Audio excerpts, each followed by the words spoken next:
wound up being very burnt out at like 24 years old. I just had to get out and do something. Meet Alicia Carney, head of marketing at Ravio. She helped scale Deliveroo to IPO, built multiple B2B marketing teams from scratch, and now teaches founders how to grow without the grind. The nature of the tech industry is it will take from you endlessly. A manager cannot set the boundaries that you need to protect your focus. You are responsible for your own boundaries. I hate LinkedIn. Like, toxic comparison. Am I doing enough? Am I good enough? That gets me. What is one thing that every overwhelmed PMM right now needs to hear? Great question. I think... Welcome to the What the Fuck Happened podcast. I'm Tom. And I'm Sam, and we're co-hosts of this podcast. We talk to leaders in the marketing world and lift the lid on what success truly is. And it's all about that moment of chaos that breeds success. With every episode, we'll be speaking to new guests, diving into the what the fuck happened moments that shaped them. And we're interested in the fine, gritty details. No story is a straight line, no journey is a straight line, and the squiggle is something we're going to ask every guest to draw out at the end. Hi, everybody. Welcome to the second episode of the What the Fuck Happened There podcast. I'm delighted to introduce you to Alicia Carney today, who is currently the head of marketing at Ravio. And you've just actually come here off the back of delivering the keynote speech at the PMM summit hosted by the PMA in London. Yes. Congratulations. How was it? Thank you. It was really fun. It was really energizing. When I started in product marketing, no one knew what we did or why we did it in the first place. And a lot of time and energy was spent trying to explain that. And so now to fast forward here, ending 2025, where there's whole conferences dedicated to folks who are also experiencing those questions, but definitely a more elevated and general understanding of how do we take a strategic approach to this role. And having a sense of community and people coming together is always still a bit like surreal for me. And so it's always quite energizing to come out of those experiences. What the fuck happened there? Yeah, and I want to know, like, specifically, how did it feel getting up there, delivering that, being that kind of keynote speaker at such an event? Yeah, I mean, I definitely still get quite nervous. I'm always amazed at people who just seem like they waltz up there and do it and that's I'm sure it. It's practice. Yeah, absolutely. But as soon as I get up there, because I'm so passionate about product marketing, it only took a couple minutes to kind of shake the nerves and get into the flow of it, I guess. And yeah, it was really, really fun. And it was a good turnout. I think there were around 300 PMMs in the room. So that was nice. Really nice. And did anything kind of surprise you about the sort of event or your particular keynote or the audience reaction at all? Yeah, definitely.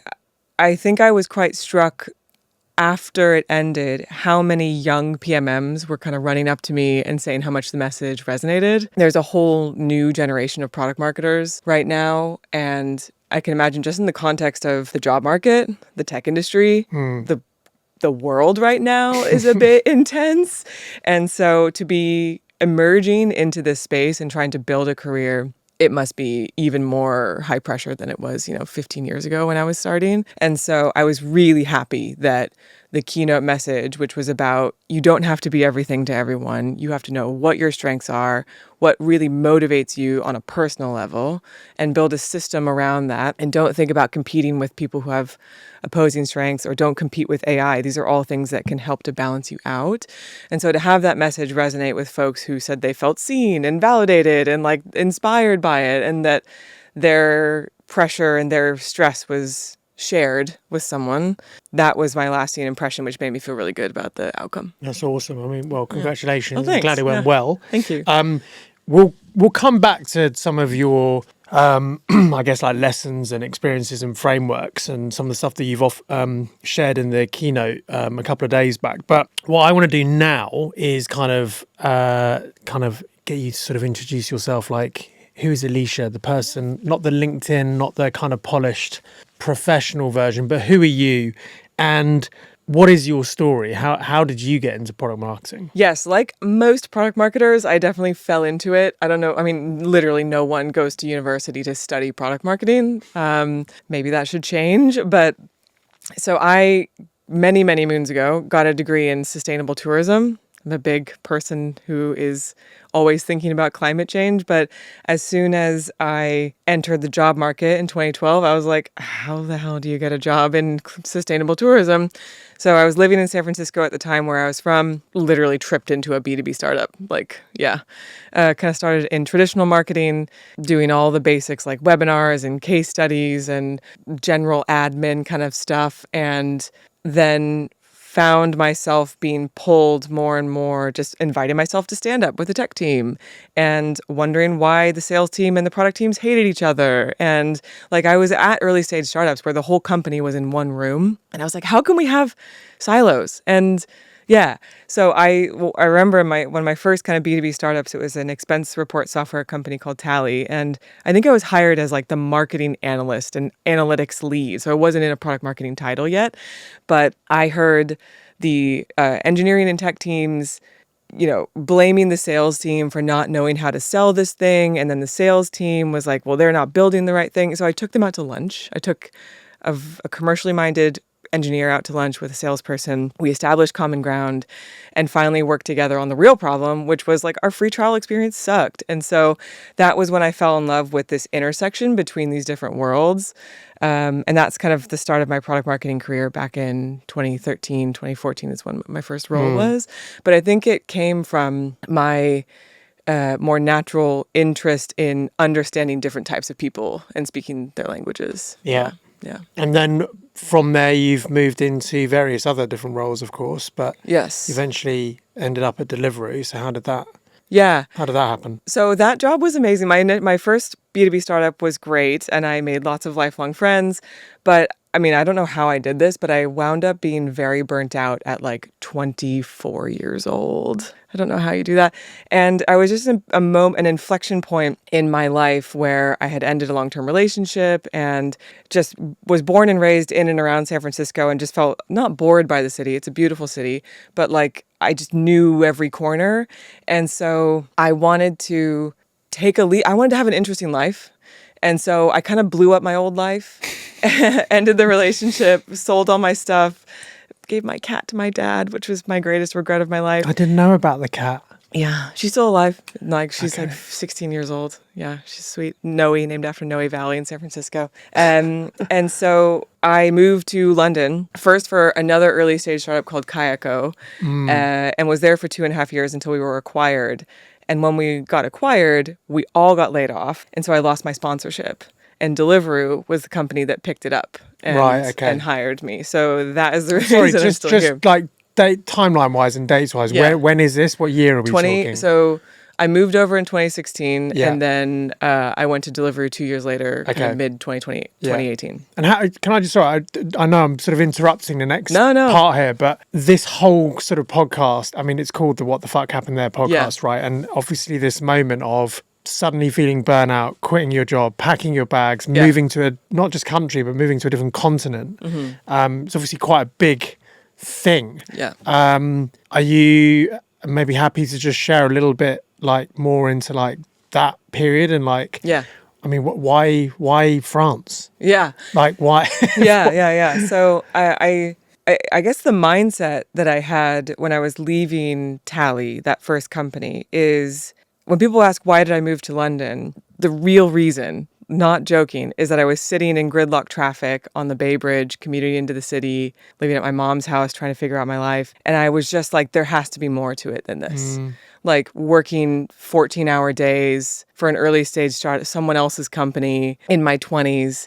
And I was like, there has to be more. This cannot be my life. And so my mom, bless her, they're both entrepreneurial, but I think they loved that even if I'm in high risk startups, I had a stable job, I had income. And so they're like, you can't quit your job with anything lined up. Like you have to have a paycheck. And I went against that advice. I just had to get out and do something. Yeah.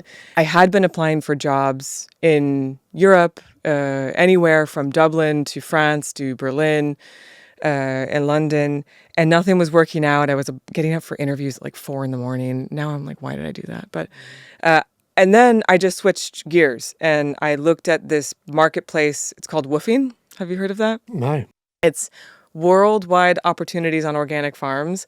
And I was like, I just want to get away from ego founders and computer screens and stakeholders and just do something real. Yeah. And so I applied for a winery to volunteer for the harvest season at a winery in France. And they were like, yeah, sure. So I quit on a Thursday or Friday. I got on a plane the following Monday and just went to Paris and then took a train down and spent about a month on a winery just outside Montpellier. And we did everything. We were in the fields pulling grapes, learning the right types of grapes, the wrong types. The guy was a total asshole. Like, he was really, really, really mean. And it was a great lesson because where I was trying to escape the ego of senior execs in San Francisco and Silicon Valley, here I am met with totally different industry, totally different context, same profile of person. And so it was a great lesson of like, oh, this is life. Like, you have to work with different types of people who are difficult, or maybe I'm the difficult one. So that was a good lesson. And it was in that time where I was like, what do I want to do? Do I want to do content? Do I want to do partnerships? Do I want to stay in tech at all? Is this fulfilling? And I know a lot of people grapple with those questions of like, we have to balance the BAU and the grind and working really hard, but also be tapping into, is this enough? Is this what I want when I look back, my life to be? Yeah. So I was in that mindset, that spot. I think there's an awful lot of people who are kind of in this, like, I mean, they're just so deep into their roles that they don't even actually get the time to kind of come out, reset, and even think about where they're at until it's like it's all over or something happens and they go, wow, why did I do that for so long? Why didn't I take some time out? That terrifies me. Like, that is one of the scariest things that I'm constantly thinking about in the back of my mind of like, is this enough? Are you going to have an interesting life? And maybe I put a bit of pressure on myself to make sure that I'm always doing too much. But my biggest fear is like wasting time. Yeah. And I don't mean that in terms of like getting to the right progression in my career, although that's certainly a pocket of concern I always, have running.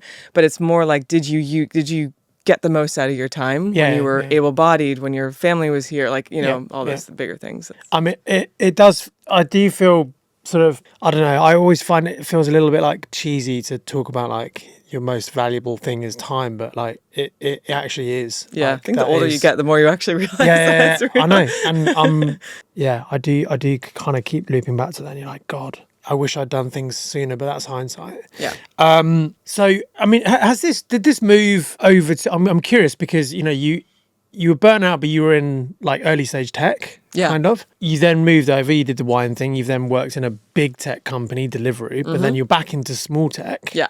But one of the reasons why you left it originally was this whole sort of, like the burnout thing, the 14-hour days. After this move, did that change something for you? Like, did you put a bigger emphasis on like a work-life balance? I mean, like, has anything significantly changed, or was it just you needed a break then, or has it changed your view on who you're working with and for now? Yeah, I've now gone through so many cycles of burnout that I realize I am the common denominator. Okay.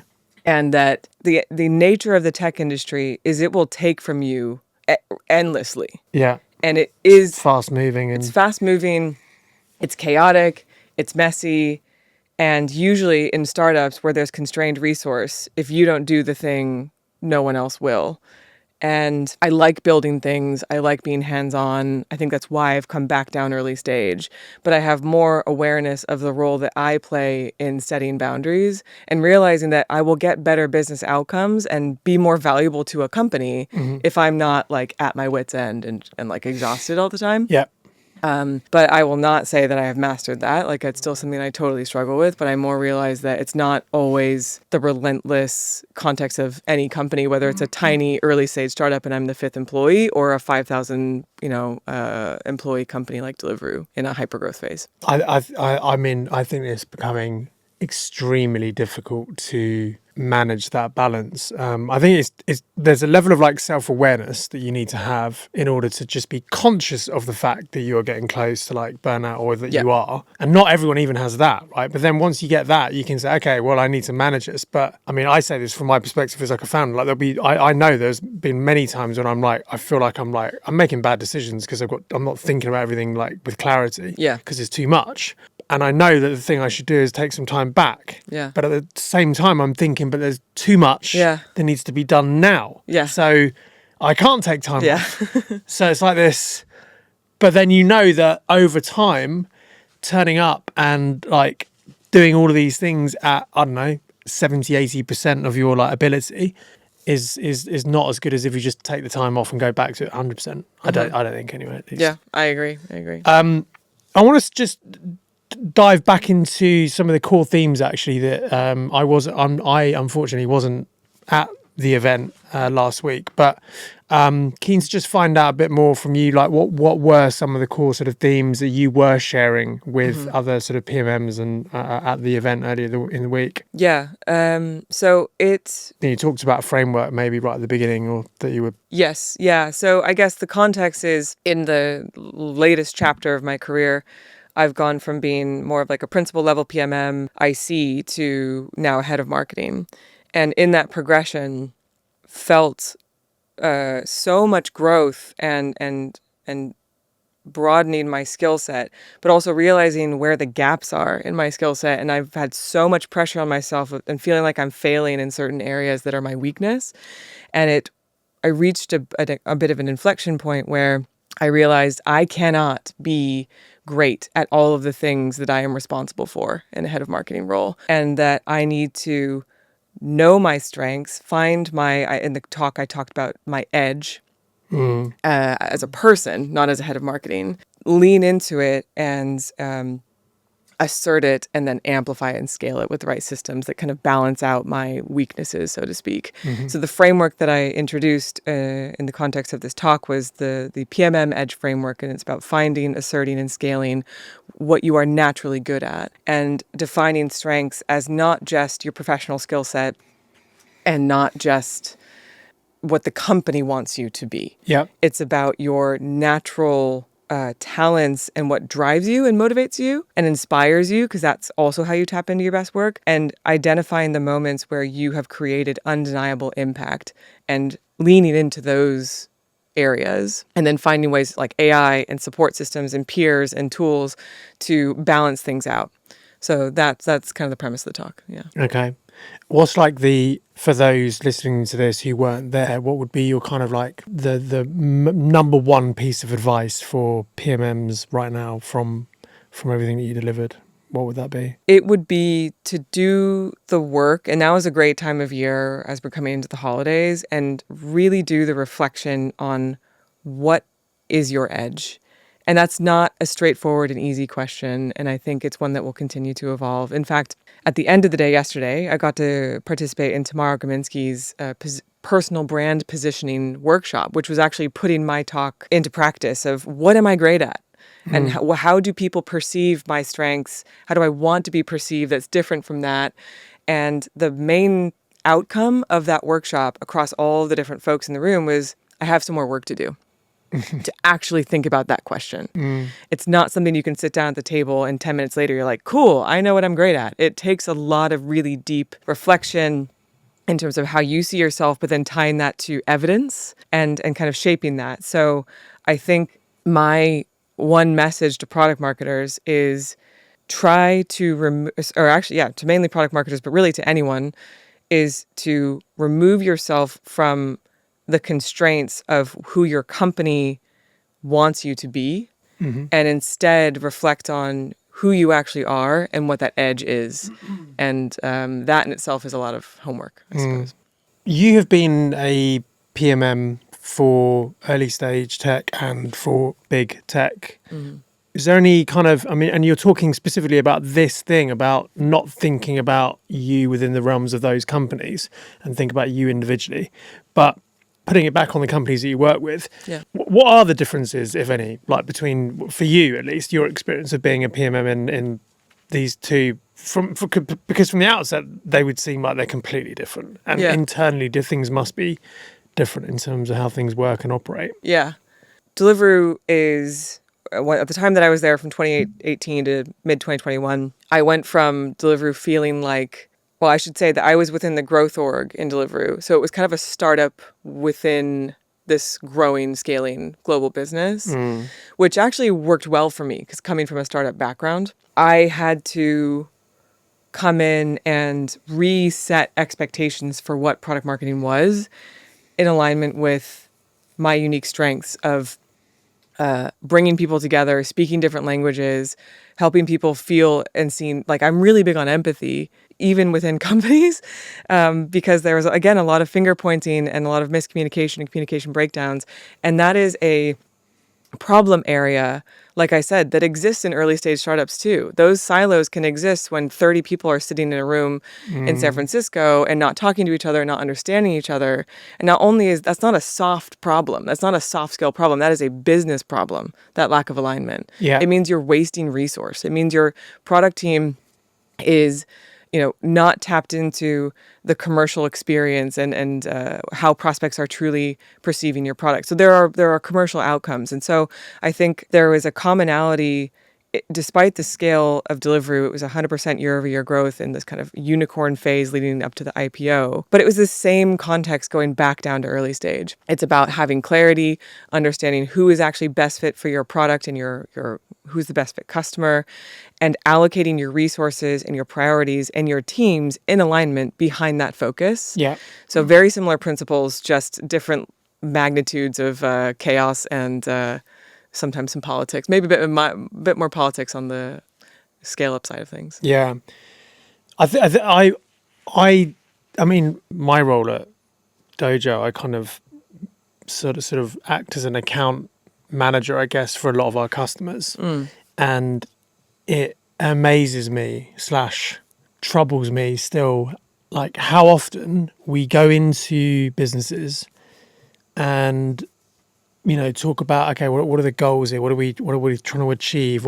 Whether it's a brand campaign or it's like new product marketing ads or customer success stories, and we go in and like the lack of communication between sales and marketing is like insane often. Yeah. And we frequently suggest when we do sort of like kickoff calls before going in, like this is before we've even decided who the right creative team is or like what video type we're going to make. We're kind of like, what is the problem or what is the goal? What are we trying to achieve? Okay, cool. So let's get a kickoff call and let's bring on who are the decision makers. And often it will be somebody in marketing and they'll just bring in like their senior and that's it. And we're like, what about the other team? And vice versa. It's mad. But I imagine, or I shouldn't be presumptive, but in your PMM role, you're not necessarily able to kind of influence or change that culture. But now in your role as head of marketing at, say, Ravio, is that something that you've kind of picked up and learned from those that in the past, and that's maybe now something that you've implemented in this role, where there is better comms and more transparency across teams?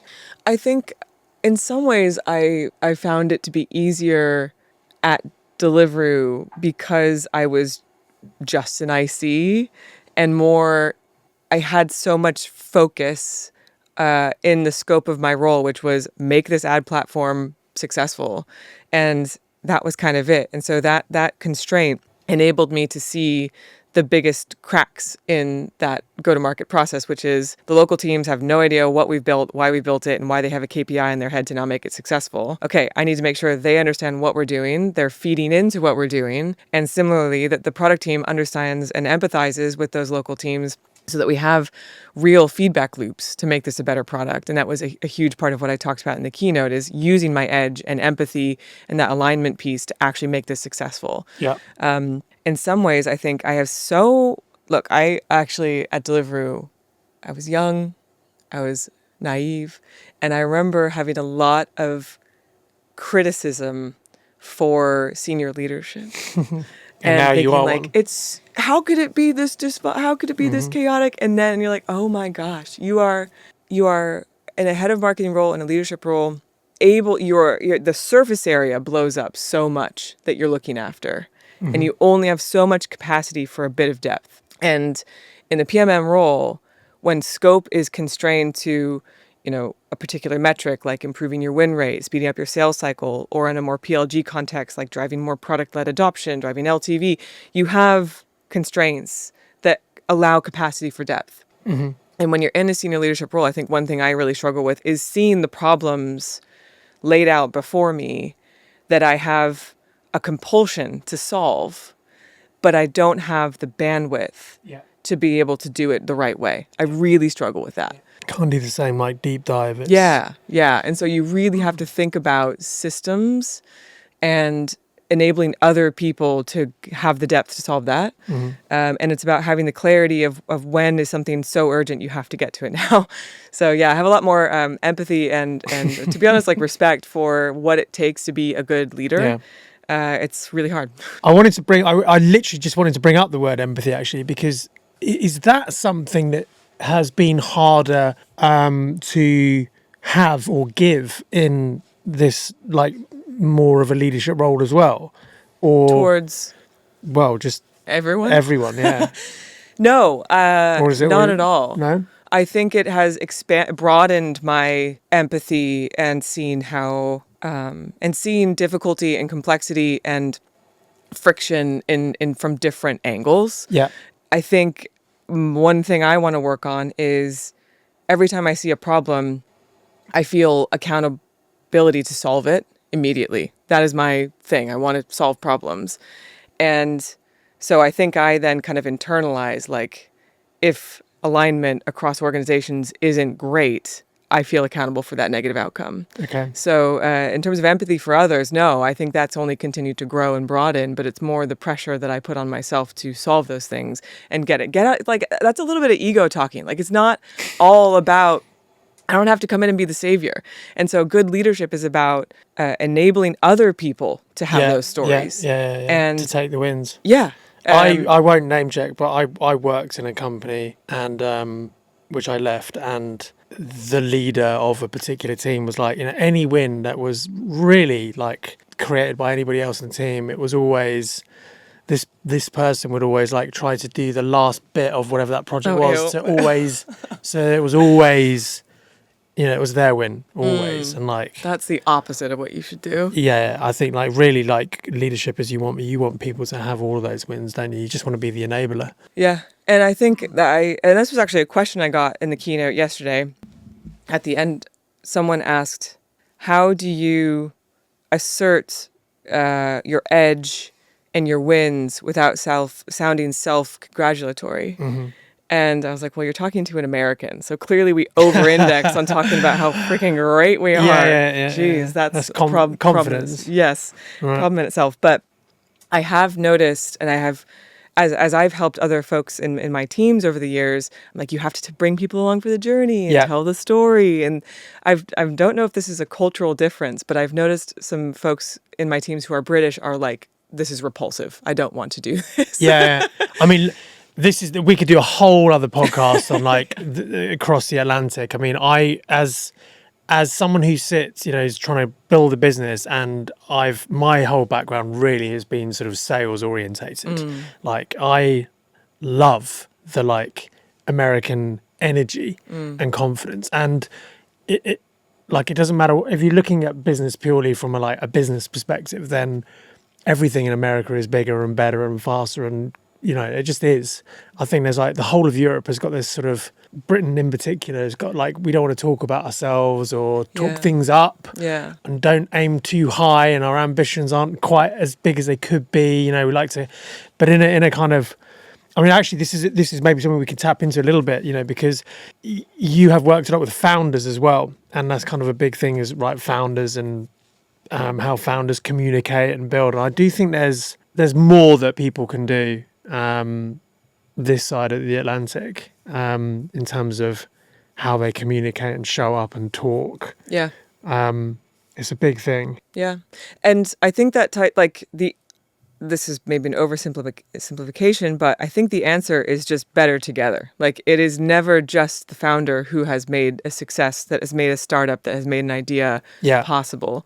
And the answer that I gave in the keynote Q&A was shout about the win and tag every single person who played a role in that. Yeah. That's what I did with Marketer as well. The ad platform at Deliveroo was like, Marketer reached 1 million incremental orders. Thank you to every single commercial team who launched, did this, the product team, the tech team, the senior execs, who, whatever.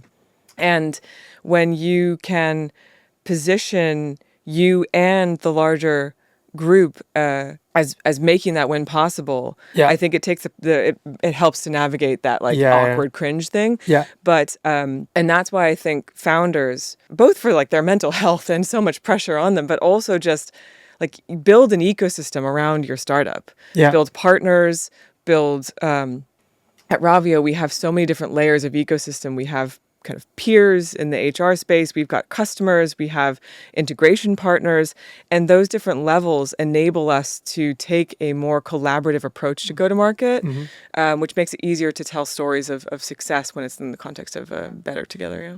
I've got I don't think he'd mind me name checking him. We've got one customer. Well, actually, do you know what? We actually haven't worked with him for a couple of years, but it's not because anything bad has happened, just through like just natural evolution and change. But we work with a US tech firm called Quantum Metric. I don't know if you've come across them. They've had incredible growth. They got significant investment from like Insight Partners in New York, like, I don't know, six years ago or something. We started working with them, and they're based out of Denver, Colorado. I think they'll be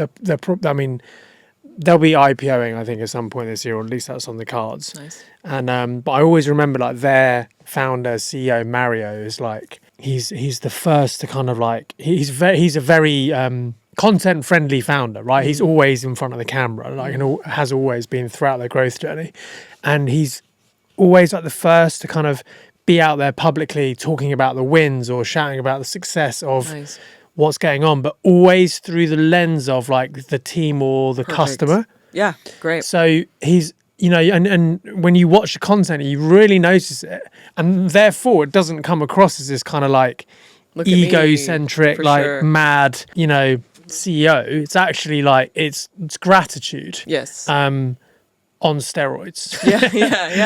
Yeah. But it's really nice. I want to ask you as well. You transition from. We've had conversations before, like off camera, where we've talked about things like imposter syndrome and, you know, stepping into like new roles. What's one thing that you wish you had been told about, like making the transition from PM to marketing leader or head of marketing? Great question. I think I underestimated, just by sheer like ignorance, how difficult growth feels, how out of your depths you'll feel along the way. But that doesn't mean that you necessarily are. It's that you're rapidly building a new skill set and shifting the way your brain needs to take in new information and make really quick decisions and be confident in those decisions and just commit. Yeah. And I have had I think I can and should have done, if I could go back, I would say find support earlier. Don't try and just brute force your way through that transition. And it took maybe at least 8 to 12 months going from PMM. You know, I had been a PMM for like 12, 13 years. I was more of like a staff level PMM. I was so confident in that skill set. And then to go back into the deep end of like, what the hell am I doing is not only humbling, but terrifying. Yeah. And so, and I think I accidentally, except with the endless emotional and unconditional support from my husband, but like went through that transition in a very solo way. And that was not ideal. I think I would seek out mentorship and support for people who are going through a similar transition earlier, which I probably would have sped up the reflection and the outcome, that I don't have to be everything. And that I can have areas that I'm not great at. Everyone does. It's up to you not to be great at every single category, but to find people and tools and systems that blend, that balance out your strengths and focus on your strengths and double down on them. Everyone has an edge. And I think the more we all are set up, we set ourselves up and our company set us up to stay within that area and to build people out more holistically with that kind of support, we will get better outcomes. I think we'll get more innovation. I think we'll get more creativity. And I think we'll see more natural growth in the industry. You have mentioned burnout. And my friend. Your friend Burnout. You've also flagged it as something that's happened more than once. Yes. And you've been a PMM for 12, 13 years. Yeah. Question here is, what is one thing that every overwhelmed PMM right now needs to hear? You are responsible for your own boundaries. No company and even a manager cannot set the boundaries that you need to protect your focus, your energy, and your edge. And I've had folks in my team who are just machines and love working and will work 16 hours a day if left unchecked.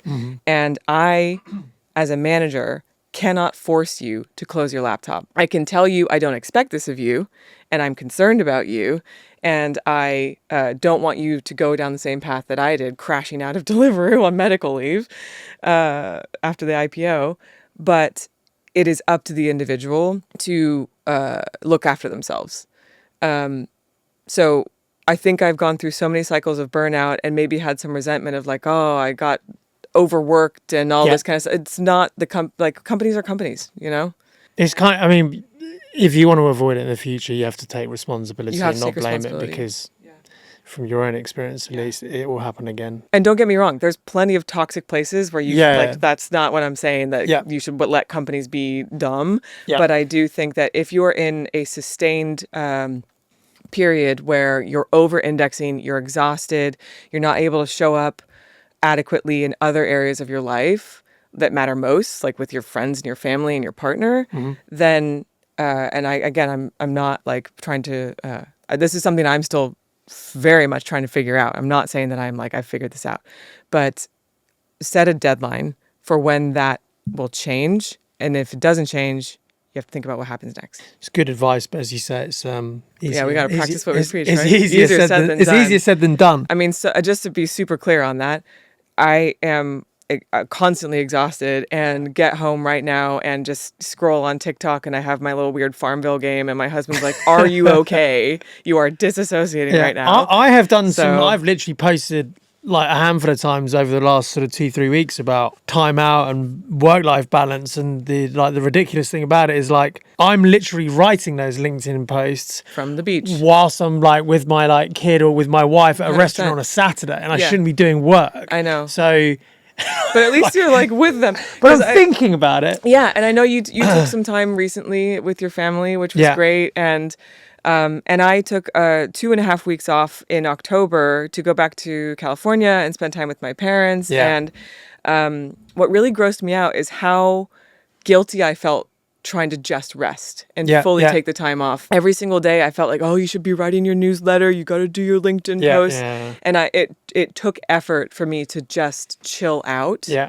And so what I think matters more than us getting it right every time and living our values is like sharing that message. I think it's really important to be sharing the message, especially when you are a leader, and saying like, you don't have to, and trying to help someone else. But I also think, certainly for me, I mean, I was invited onto another podcast actually about 3 weeks ago, and got stuck into this conversation. And for me personally, I actually think talking about it is almost like becomes a bit of like therapy for myself anyway, and actually reminds me to then do it. Me so too. There's more to it than just sharing it to help others. It's actually me talking about it loud. I'm like, Jesus, I'm saying this, and it's like, this is for real. Like I'm not doing what I'm saying. 100%. So okay, I've got to close the laptop. Well, look, I wanted to, every time I'm conscious of the time that we've got here. I appreciate everything that you shared with us so far. Every guest that we've had on this series, we've always sort of done like a little bit of a couple of sort of quick fire questions towards the end. And then there's a little, I don't know what you want to call it a little like exercise, task, game thing that you won't know about, that requires you to close your eyes. God. Okay. You can object, of course. You don't have to say yes to everything. But just a quick couple of like quick fire things here. Like, what's your like biggest I can't believe this is my job moment that you've had in your career? It would probably be in the early days of Deliveroo, they were splashing cash, which coming from bootstrapped early stage startups, I was like, what is happening? Like, they're like, you need to get on a plane and go to Dubai and talk to a restaurant for a half hour. I'm like, what? They're like, but you can fly business class. And I'm like, okay.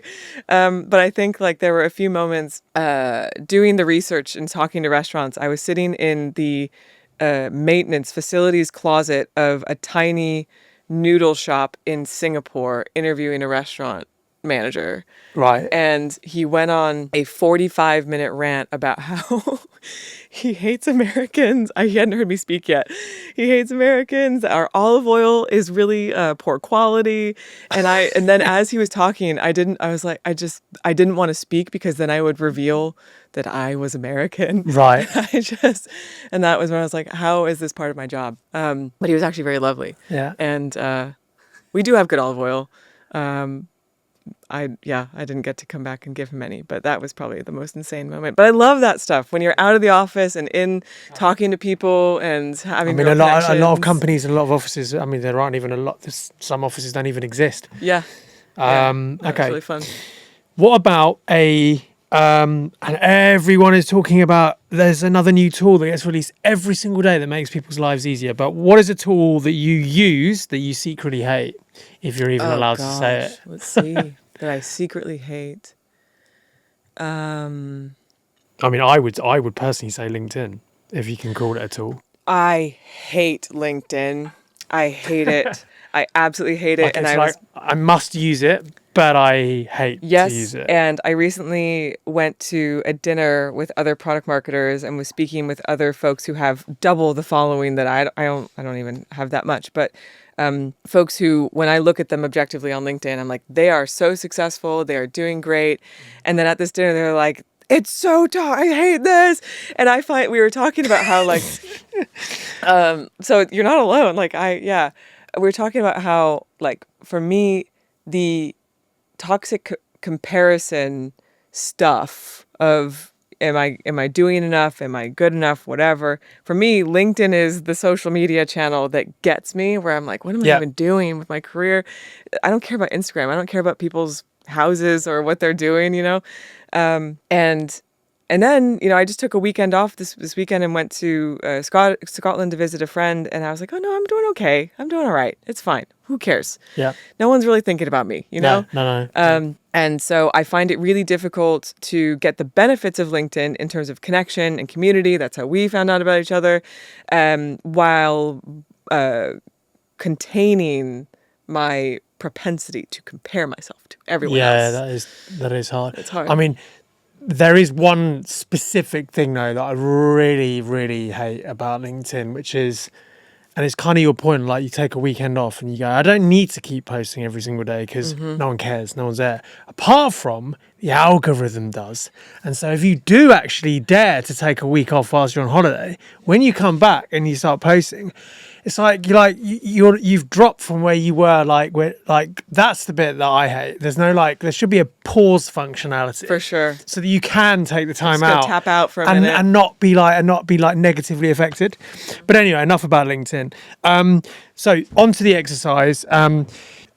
Basically, Dojo Films are the creative production agency that we run, or Sam and I run. We have a logo. I don't know if you've seen it, and hopefully you've seen it. Yeah. But we have a version of the logo which we use as like an outro on stuff, and it's like it's like the Dojo bit becomes a squiggle, so the D and the O like disappears off, and we've got multiple different variations of it. And the reason why we did that is because we wanted to like visually represent that like no journey is a straight line, and also the creative process, no matter who you're working with, is always different. It's always like it's just a squiggle, right? We can have like step 1, step 2, step 3, step 4 you have to go through, but every single project in person and business is always different.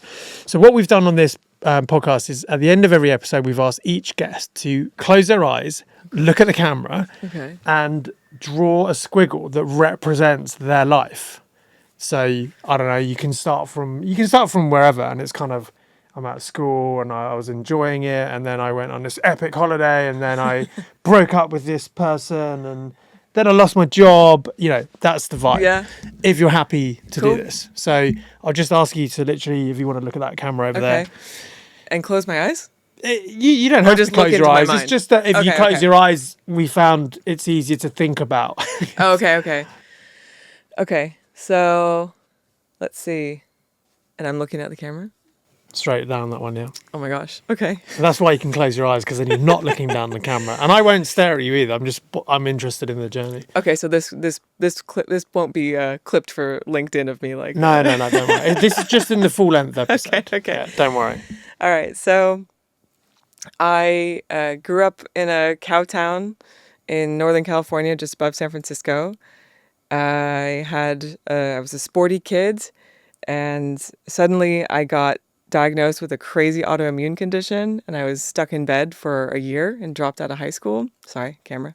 Was able to recover and restabilize, and I think that grounded me in a desire to get the most out of the time that I am here and able-bodied. And so I try to bring that intensity and that passion to everything that I do, from my career to how I engage with the world. And that's why I'm really lucky to have found product marketing, because it's an intersection of things that I'm curious about: humans, psychology, why we do things, the so what behind the surface level. And yeah, I've been able to have a crazy career where I benefit from the intensity and the chaos and the growth and the possibility that comes with growing startups. And I've had some cool travels along the way and have done some crazy things, and got this, tattoo of the ring road around Paris because I've gone to Paris many times by myself. It's where I feel like infinite possibility, and it's kind of silly, but I called my tattoo Everything Contained. It's the ring road around Paris. And it's just, for me, it's this manifestation of having an interesting and full life with lots of stories. And yeah, that's kind of what I'm all about. I've just been going through cycles of that ever since. And if I ever get too stable, I try to blow things up and make it interesting again. That is thank you for sharing all of that. Was that okay? The tattoo is Crazy. I was going to say funny, but that might be the wrong word, because I don't mean It it's is a little funny on you. It is funny. It's funny that you brought that up, because it's just reminded me of a story that I had about Paris, which is kind of like almost like the opposite of that story. Okay. I went to Paris with two of my friends, Matt and Charlie. We were 18 years old, I think, gap year. We just spent a season skiing in the Alps.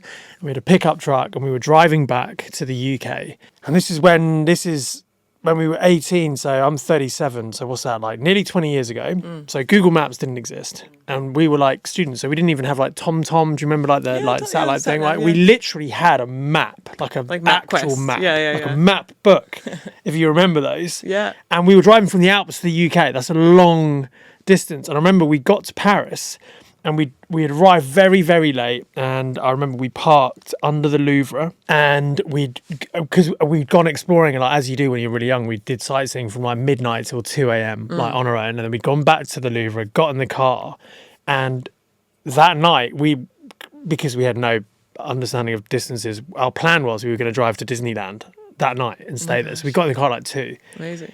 On the map, my friend who was map reading, there's like one page which is like all the like exact road and routes, and then there's another page that has like monuments on it, but it takes away a layer of detail. And we were just trying to go east to get out of Paris, and we kept hitting the ring road, and we couldn't get around, so we just kept rejoining the ring road, driving around, coming back into the centre, going back out, joining the ring road, and literally we couldn't work out how to get out of the ring road for hours and hours and hours, until eventually he discovered there was another like page to turn, and then it was there's a tunnel and you can go like underneath. But like, so literally I've got like a horrible memory of being stuck inside that ring road and never being able to get out. That would give me a panic attack, hardcore. But anyway, yeah, that was a long time ago. My British friends lovingly call this the M25, which it's not too dissimilar. It's not too dissimilar. I got this I got this tattoo of Paris at a place in Berlin called White Trash Tattoo. Oh, nice. No longer memorable. Here. Yes, but it was also like a heavy metal venue. Okay, yeah. And you had to like walk through the venue floor to get. It was a different time in my life. It was crazy. Fun. Yeah, but I'm happy with it. It is kind of silly, but that's a crazy story. I like it. It's got a story, and thanks. it opens up stories from others as well. Good, yeah. Well, look, thank you very much for coming in. I just want to like end this with one final question, which is just, what's next for you? Like, what's on the horizon?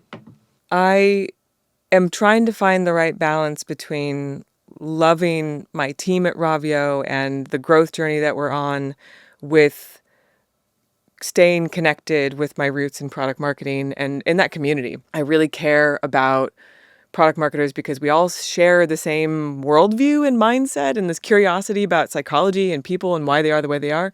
And I think that makes me a better leader. And so I think it's finding the right balance between staying rooted in my edge and my community while continuing to grow as a go-to-market leader. So I think I'm looking forward to seeing what chapter 2 looks like of that now that I'm getting my bearings a bit.